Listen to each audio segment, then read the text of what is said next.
Sa gitna ng usap-usapang kutita sa Senado, muling nanaig ang liderato ni Senador Juan Ponce Enrile. Binasura kasi ng mga kabaro niya ang kanyang mosyon na ideklarang bakante ang posisyon ng Senate President. Saksi si Jam Sisante.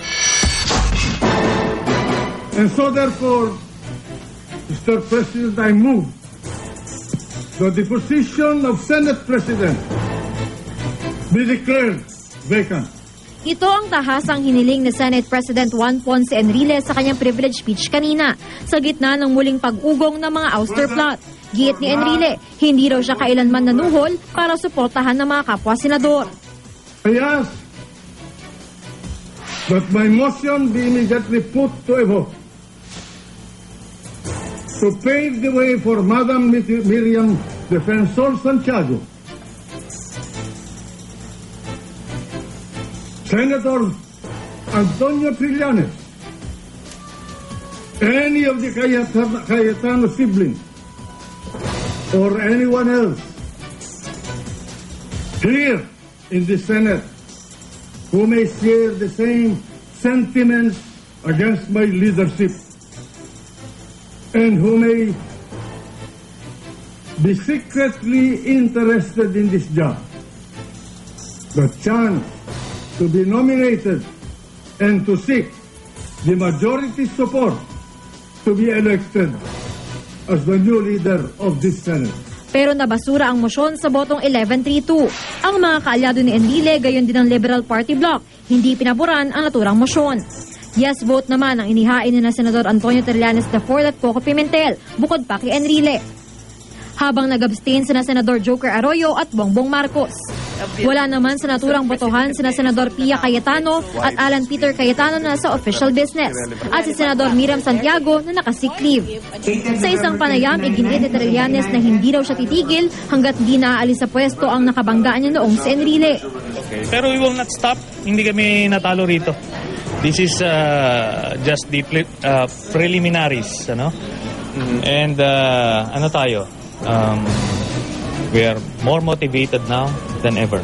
Sa isa namang text message, sinabi ni Senador Alan Peter Cayetano na hindi raw ang pagbibitiw ni Enrile, kundi ang investigasyon sa paggamit ng pondo ng Senado ang issue para sa kanya.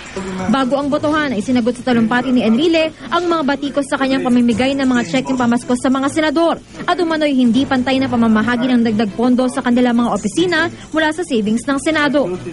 The very thought that this position is for sale repulses me truly. But apparently, Senator Santiago thinks everything and everyone in this Senate has a price tag. When it was her turn to be challenged regarding her own integrity and to be called, quote, crusading crook, unquote, and quote, a hypocrite par excellence, unquote. It seems that alone was enough to pose a danger to her own health and whatever remains of her equanimity and sanity. Si Senador Ping Lacson naman, pinag-aaralan na raw ang mga dokumentong magpapakita umano na ginamit ni Santiago ang pondo ng Senado para sa personal na mga bayarin tulad ng pasahod sa kasambahay at panggrocery ng pamilya. Ang wish ko lang, sana get well soon para I can already press charges against her. Kasi pangit naman yung may sakit, wala namang laban. No? At saka yun nga, sinasabi ng doktor, tama o hindi, precarious. Dahil sa masamang kondisyon, hindi raw muna makapagbigay ng panig si Santiago ayon sa kanyang opisina. Kanina ay naghain na ang grupong Volunteers Against Crime and Corruption ng ethics complaint laban sa lahat ng mga senador. Dahil pa rin sa pamamahagi ng savings ng Senado sa kanilang mga opisina na dapat daw ay binalik na lang sa National Treasury ng gobyerno.